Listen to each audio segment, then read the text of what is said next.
जय राधा माधव कुंज बिहारी।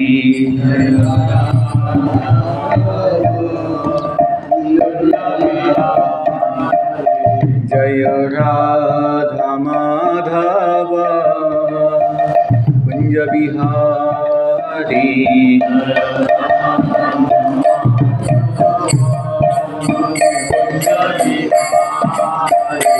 जय गोपी जन वल्लभा गिरिवरधारी।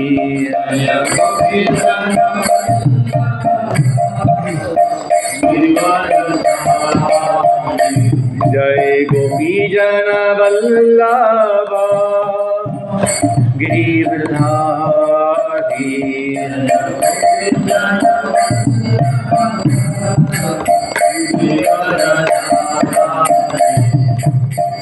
यशोदानंदन व्रज जन रंजन।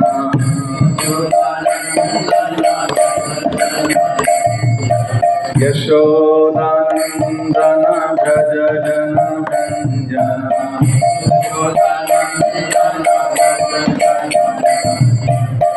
यमुना तीरा वनचारी।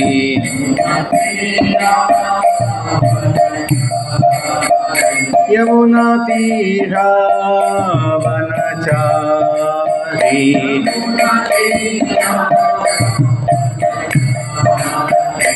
जय राधा माधव कुंज बिहारी।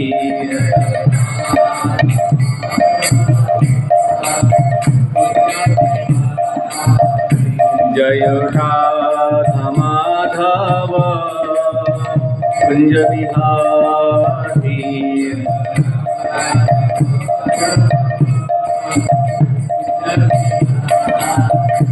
हरे कृष्णा कृष्णा कृष्णा हरे हरे, हरे राम राम राम हरे हरे।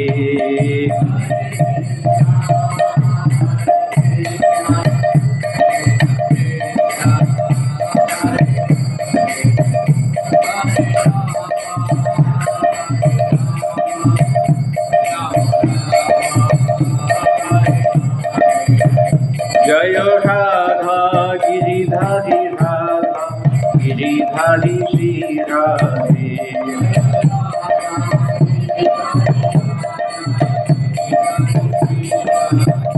जय सीताराम सीताराम सीताराम श्री अयोध्या राम।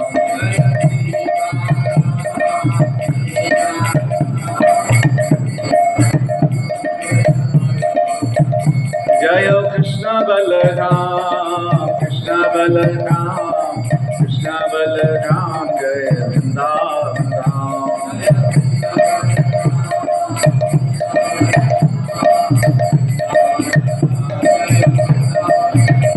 जय जय प्रभुपाद जय जय प्रभुपाद।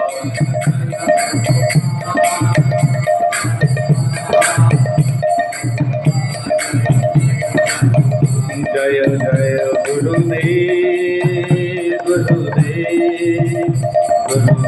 जय जय गुरुदेव।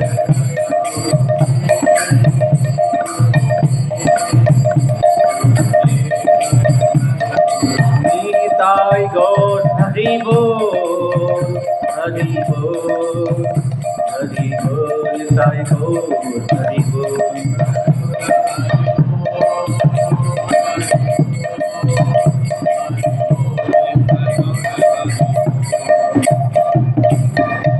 कलियुग पावन शिव नाम संकीर्तन की जय। ग्रंथराज भागवत महापुराण की जय। जगत गुरु श्री प्रभात की जय। समवेत गौर भक्तवृंद की जय। निताई गौर प्रेमानंद। ओम नमो भगवते वासुदेवाय। ओम नमो भगवते वासुदेवाय। ओम नमो भगवते वासुदेवाय।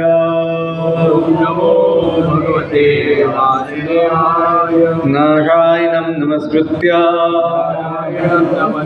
नरं चैव नरोत्तमं देवीं सरस्वतीं व्यासं ततो जयमुदीरये।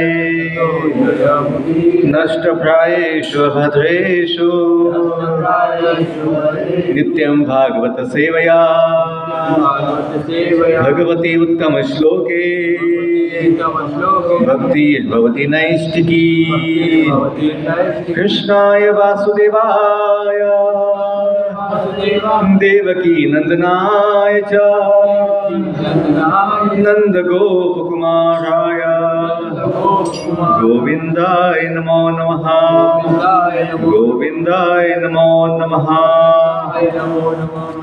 हरे कृष्ण. आपले स्वागत आहे आजच्या भागवत कक्षामध्ये. आपण भागवताचा स्कंद 2 वाचतोय, ज्याचं नाव आहे विश्वाचा आविष्कार, अध्याय 6, ज्याचे शीर्षक आहे पुरुष सुखाचे अनुमोदन. आजची श्लोकसंख्या 22.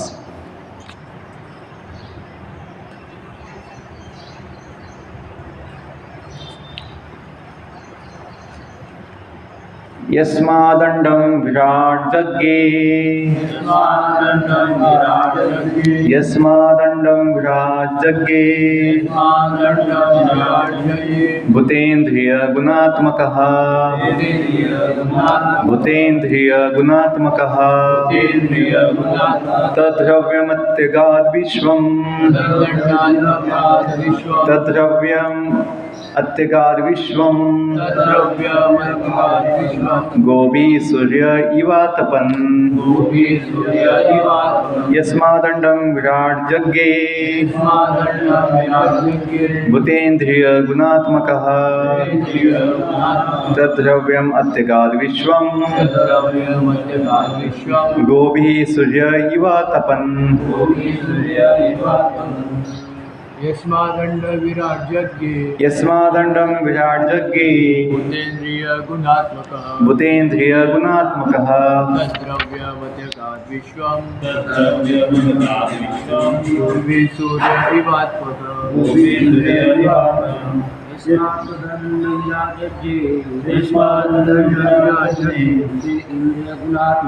भूतेन्द्रिय गुणात्मकः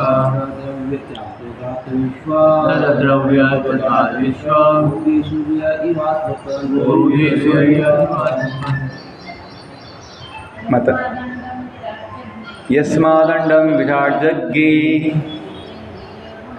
भूतेन्द्रिय गुणात्मकः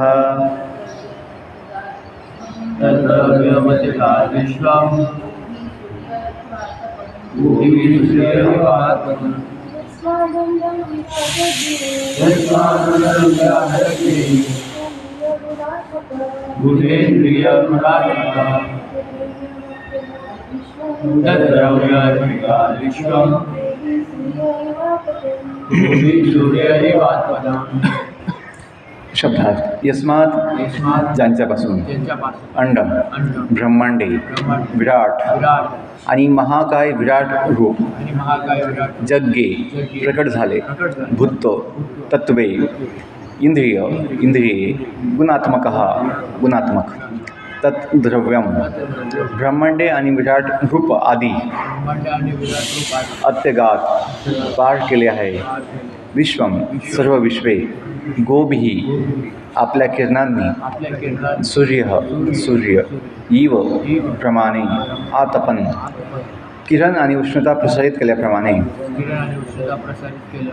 अनुवाद तात्पर्य श्री प्रभुपाद की जय. अनुवाद त्या पुरुषोत्तम भगवंतांपासूनच सर्व ब्रह्मांडे आणि सर्व भौतिक तत्वे गुण व इंद्रियांसहित विराट रूप निर्माण झाले. तरीही सूर्य ज्याप्रमाणे आपल्या किरणांपासून आणि उष्णतेपासून भिन्न आहे त्याप्रमाणे भगवंतही अशा भौतिक प्रकटीकरणापासून भिन्न आहेत. तात्पर्य. परम सत्यास पूर्वीच्या श्लोकामध्ये पुरुष किंवा पुरुषोत्तम असे संबोधण्यात आले आहे. परम पुरुष हे ईश्वर किंवा परम नियंत्रक आहेत व ते आपल्या निरनिराळ्या शक्तींद्वारे नियंत्रण करतात. भगवंतांची भौतिक शक्ती किंवा एकपाद विभूतीचे प्रकटीकरण हे त्यांच्या अनेक दासींपैकी एक प्रमाणे आहे. भिन्न हा प्रकृती. आणि गीतेच्या भाषेत सांगायचे तर तिच्याकडे भगवंत तितकेसे आकर्षित होत नाही. तथापि त्रिपाद विभूतीचे क्षेत्र म्हणजे भगवंतांच्या शक्तीचे विशुद्ध आध्यात्मिक प्रकटीकरण असल्यामुळे ते त्यांना अधिक आकर्षित करते. योगमाया. म्हणूनच भगवंत हे भौतिक प्रकृतीला गर्भस्थ करून भौतिक प्राकट्य निर्माण करतात आणि नंतर त्या प्रकटीकरणामध्ये स्वतःला महाकाय विश्वरूपामध्ये विस्तारित करतात.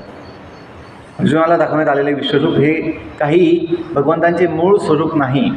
त्यांचे मूळ स्वरूप म्हणजे पुरुषोत्तमाचे दिव्य रूप किंवा प्रत्यक्ष श्रीकृष्ण हे होय. या ठिकाणी सुंदर रीतीने विश्लेषण करण्यात आले आहे की ते सूर्याप्रमाणेच स्वतःचा विस्तार करतात. सूर्य आपल्या भयंकर उष्णता आणि किरणांनी स्वतःचा विस्तार करतो. तथापि तो आपल्या अशा उष्णतेपासून आणि किरणांपासून सदैव वेगळा असतो.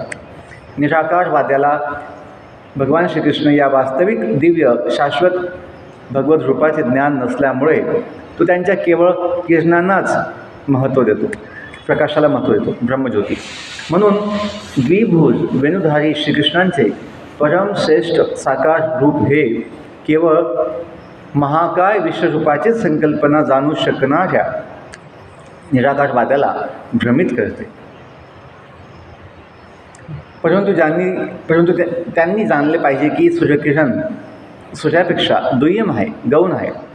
आणि त्याचप्रमाणे भगवंतांचे निराकार विराट रूप हे त्यांच्या साकार पुरुषोत्तम रूपापेक्षा दुय्यम आहे. ब्रह्मसंहिता 5व्या अध्यायात 37 श्लोकात सांगितलं आहे.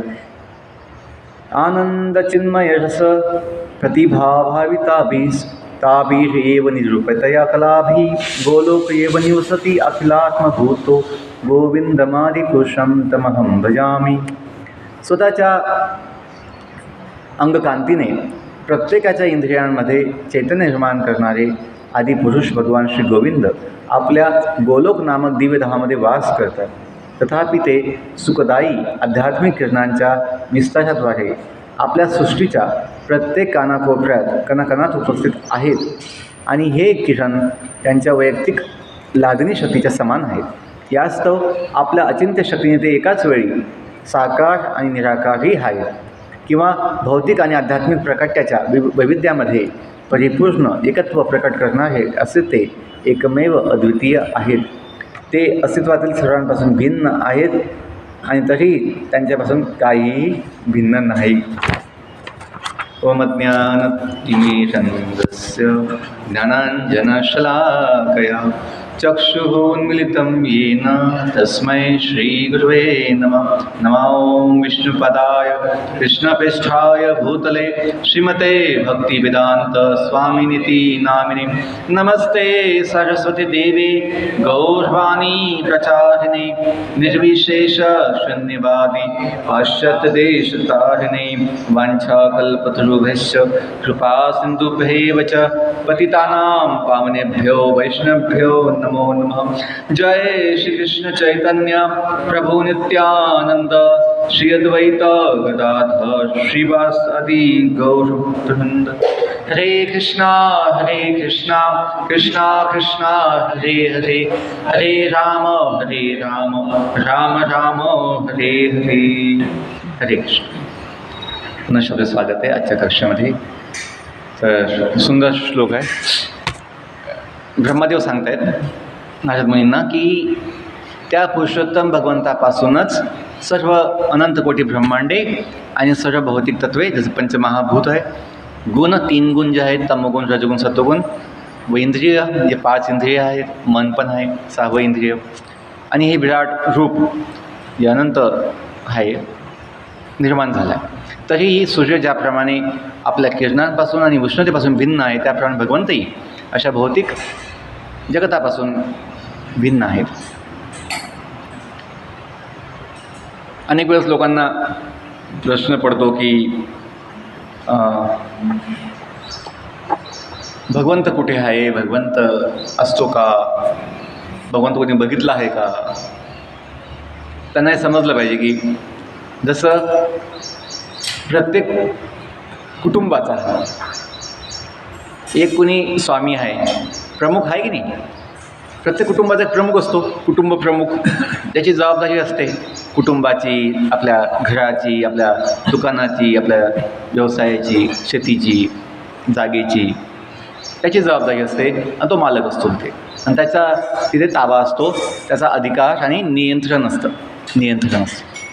आणि त्यांच्या इच्छेने, मालकाच्या इच्छेने काय होतं, कसं घर बांधायचं, कुठे बांधायचं, डिझाईन कसं पाहिजे आणि केव्हा बांधायचं, का बांधायचं, सगळं त्याचं प्लॅनिंग असतं मालकाचं. तसंच जर आपल्या छोट्या स्तरावर आपण बघतो की कोणी ना कोणी स्वामी आहे, कोणी ना कोणी प्रकट करतो सगळं. आधी जसं या जागेवर समोरच्या जागेवर काहीच नव्हतं, प्लेन जागा होती.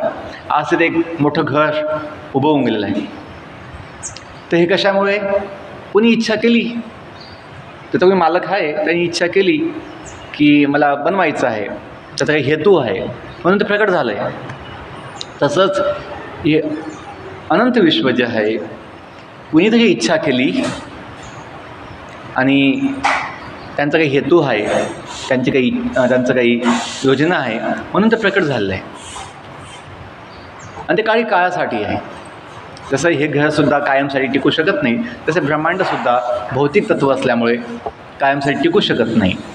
पण जेव्हा आपण हे समजू की आपली इच्छा आहे की कायम असावं, मी कायम असावं, मी कायम आनंद घ्यावा, तर आपण जेव्हा थोडं आपल्या स्तरावर विचार करणार, प्रश्न करणार आणि बुद्धी लावणार, मग तुम्हाला लक्षात येईल की जसं आपल्या स्तरावर इतक्या इच्छा, इतके आपले योजना, प्लॅन असतात, तसं मोठ्या स्तरावर मोठ्या मोठ्या योजना, मोठे मोठे प्लॅन असू शकतात, मोठे मोठे इच्छा असू शकतात भगवंताची. आणि जसं आपण आपल्या जीवनामध्ये काही कार्य करतो, काही आपल्या स्वप्न बघतो, तसं भगवंतही त्यांच्या स्तरावर कार्य करतात. अंतर इतकंच आहे की आपलं हे आंशिक आहे आणि सीमित आहे, त्यांचं असीमित आहे. आणि जसं इथं उदाहरण दिलं ब्रह्मदेवांनी सूर्याचं, ज्याप्रमाणे सूर्य आपल्या एका ठिकाणी आहे असं सांगितलं शास्त्रामध्ये, भागवतमध्ये सांगितलेलं आहे 5व्या स्कंदामध्ये, की सूर्यदेवाचा एक आपला रथ आहे, रथ ज्याला 7 घोडे आहेत आणि एकच चाक आहे. त्या रथाला एकच चाक आहे असं म्हटलेलं आहे. आणि सूर्यदेवाचा एक सुंदर देह आहे ज्याचं नाव विवस्वान आहे. सध्या जो सूर्यदेव आहे देवता, त्याचं जे पोस्ट आहे देवता, तर ते जे आता देवता आहे त्यांचं नाव विवस्वान आहे. त्यांचा मनु, त्यांचा पुत्र जो आहे, त्यांचा मुलगा, त्याला म्हणतात वैवस्वत मनु आहे. मनुचा पुत्र इक्ष्वाकू, जे गीतेमध्ये सांगितलं भगवंतांनी, इक्ष्वाकू. तर जे काही कल्पना नाही आहे, आपण जे मनुष्य समजलं जातो ते मनुष्य, त्या मनूचे वंशज आहे. मनुष्य जे मनूचे आहे ते मनुष्य, मानव असं म्हटलं गेलेलं आहे. तर हे काही कल्पना नाही आहे, आपण जे काही बघतो आहे त्याचा संबंध आहे. आणि सूर्यदेव जे आहेत त्यांचा देह हा ज्योतिमय, तेजोमय आहे, दिव्य अंगकांती यांची आहे. आणि त्यांचा तो प्रकाश ते संपूर्ण सूर्यलोकावर पसरतो. आणि तो इतका अनंत शक्तिमान आहे, इतका तो मोठा प्रकाश आहे, इतका तो प्रखर प्रकाश आहे की तो पूर्ण ब्रह्मांडामध्ये पसरतो. एक देवता सूर्यदेव, त्यांचा प्रकाश पूर्ण ब्रह्मांडामध्ये प्रकाशित होतो आहे, तर आपण समजू शकतो. तर असे एक भगवान श्रीकृष्ण आहे ज्यांचा प्रकाश ब्रह्मज्योती जिला म्हटलं जातं, ब्रह्मज्योती, ती या अनंत अस्तित्वामध्ये प्रकाशित होते. आणि भगवद्धामामध्ये प्रत्येक जीव, प्रत्येक वस्तू ही स्वयंप्रकाशित आहे. स्वयंप्रकाशित. या जगामध्ये सूर्याचा प्रकाश सर्वांना मिळतो, पण भगवद्धामामध्ये जसे भगवंताची ब्रह्मज्योती आहे जी त्यांच्या देहातून प्रकट होते, आणि त्या भगवद्धामामध्ये सर्व काही चिन्मय आहे, दिव्य आहे, सर्व काही आध्यात्मिक आहे, आनंदमय आहे, नित्य आहे, शाश्वत सनातन आहे. म्हणून त्यांना आपापला प्रकाश आहे. इथे आपला प्रकाश जसं प्रत्येकाच्या चेहऱ्यावर एक तेज असतं, एक आभा आहे, ती सूर्यदेवामुळे आहे. सूर्यदेवाचा प्रकाश तो आपण हे करतो, काय म्हणतो, परावर्तित करतो, आपण रिफ्लेक्ट करतो. तसं काही भौतिक आहे म्हणून आपण इथं अवलंबून आहे सूर्यदेवावर, पण तिथे आध्यात्मिक जगामध्ये प्रत्येक वस्तू ही भगवंताप्रमाणे स्वतंत्र आहे, नित्य आहे, शाश्वत आहे आणि दिव्य आहे. म्हणून त्यांचा आपापला प्रत्येक वस्तूचा, ते प्रत्येक व्यक्तीचा, जीवाचा हा तिथे मूळ स्वाभाविक स्वयंप्रकाश आहे. जे ब्रह्मसंहितेमध्ये सुद्धा ब्रह्मदेव पुढे सांगतात. तर आपण जाणलं पाहिजे की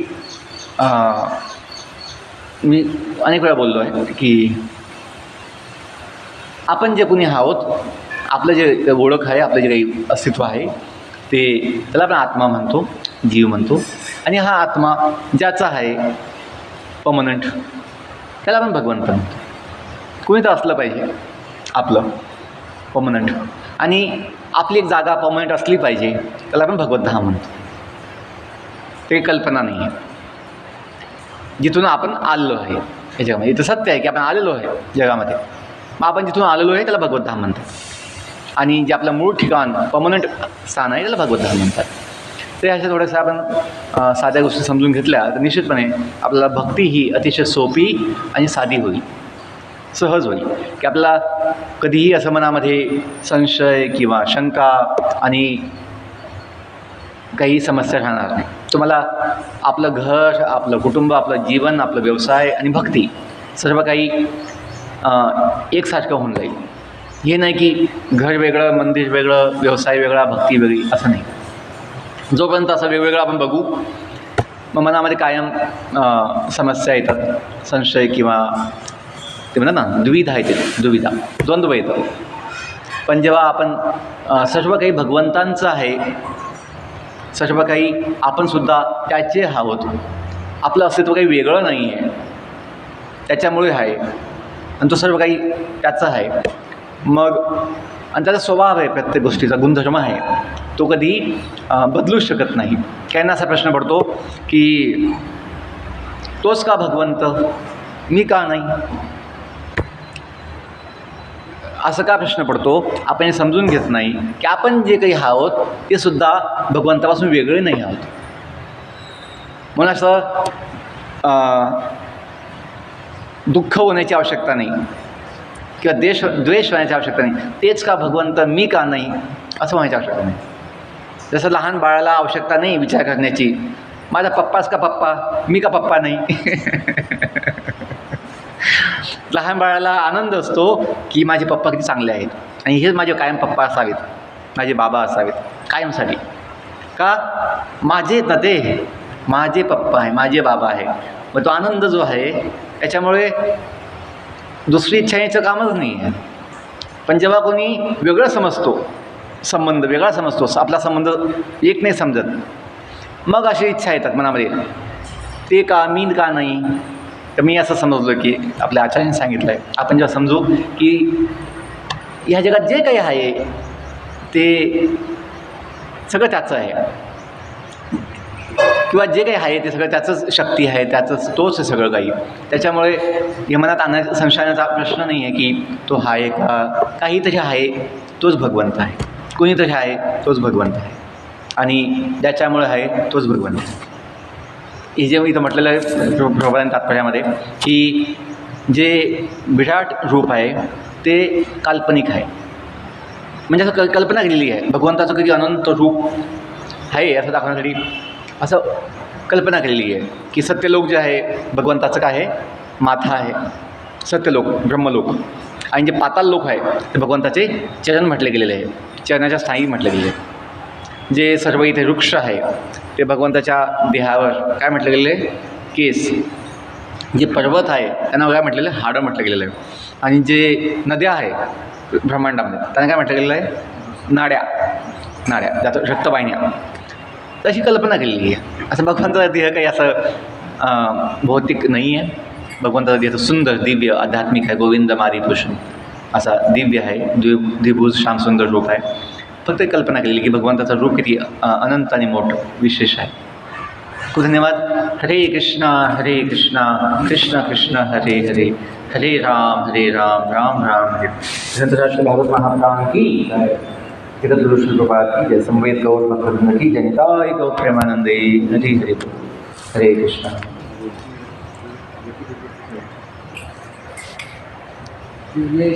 जगन्नाथ मतलब सुंदर असं भागवतम क्लास देण्याबद्दल पारंपरिक पद्धतीने 3 वेळेस सांगितलं करून आभार व्यक्त करूया. हरे हरे कृष्ण.